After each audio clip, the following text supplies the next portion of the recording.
Hello, I'm Jordan, and you're not. And finally, after all these years, I've received emails and emails from all three of my fans, and they want me to review The Nightmare Before Christmas. So Jack Skellington... Oh, wait. Black Christmas review. Oh, never mind. I'm going to review Black Christmas, the original Black Christmas, directed by Bob Clark, who also directed A Christmas Story with Ralphie. So, Black Christmas was made in 1974, and everyone seems to really love it, but I just couldn't get into it. I'm sorry, guys. This is probably going to be my second most controversial review after Black Devil Doll, because everyone loves Black Devil Doll.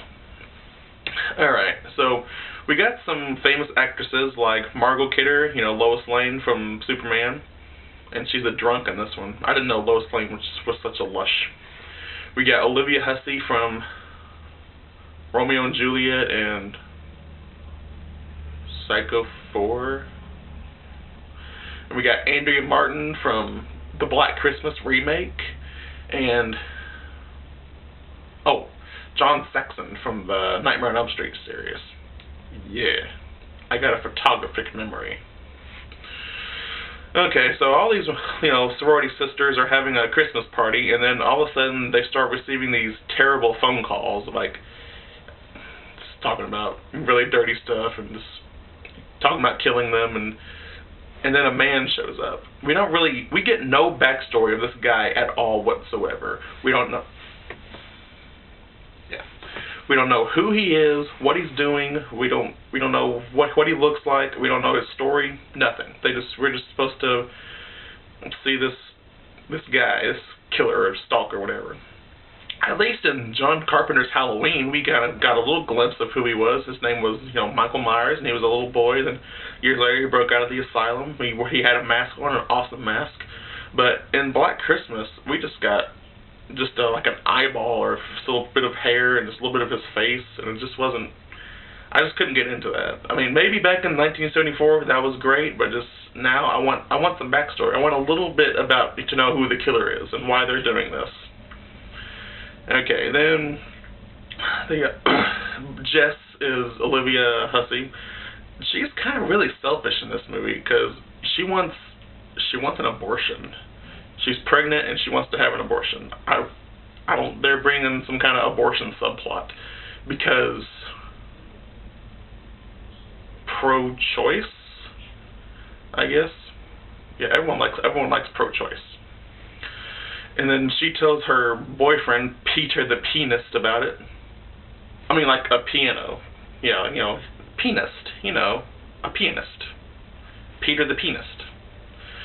So she tells him about it, and he starts going crazy, slowly going mad, like a little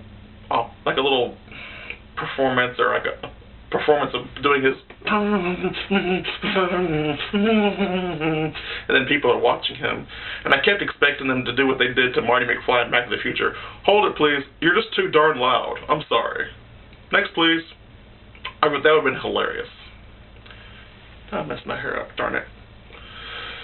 So, one of the girls that was killed on the Christmas party, Claire was adorable. She was beautiful. I loved her. She gets, suffocated through a bag. And then she sits up in this attic the whole time.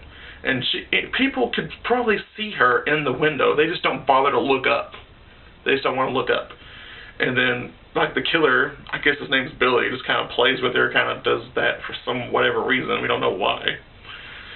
Her dad shows up, and then he is trying to find her. And he has to deal with Miss Mac. Miss Mac isn't too much of a great character. She's an old cat lady, and she's a drunk. Like, pretty much the whole movie, she's just drinking, and she's looking for a cat. Claude! Where are you, Claude? Darn it, Claude, I'm gonna find you and I'm gonna get you, Claude. And, yeah, she gets what's coming to her. Which, her death is actually pretty cool, I'm not gonna lie. That was just to get, like, a hook through the neck or something. That was pretty sweet. Yeah. And then Barb, Margot Kidder, she gets stabbed with a horse unicorn thing while Olivia Hussey is listening to children singing The Silent Night, or yeah, like a Christmas Carol. And the big chase scene, or toward the end of the movie, there wasn't hardly any. It was kind of it was anticlimactic, I'll say that.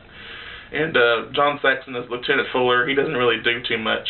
He just, I mean, he tries to help, find the calls, or trace the calls, and he finds out their calls are coming from inside the house. This was before When a Stranger Calls, so Black Christmas did it first. I'll give him that. So, yeah, Andrea Martin plays Phil or Phyllis. She's not really too memorable, but she does make a better Miss Mack in the 2006 remake. We'll get to that. So I would give this movie a C. People say, people always often compare this to Halloween, but, then they say Halloween's the original, and Black Christmas is the original, but between that, I don't care. I like the Halloween storyline is better to me. I mean, probably it was, I was raised with it. Maybe if I was raised on Black Christmas, I would have liked it better, but I just saw it after I saw the remake, so maybe that's why I don't like it as well. I'm sorry. I know it has hundreds of thousands of fans out there that love it, but I just can't get into it, guys. I'm sorry. So stick around and look forward to my 2006 remake review of Black Christmas.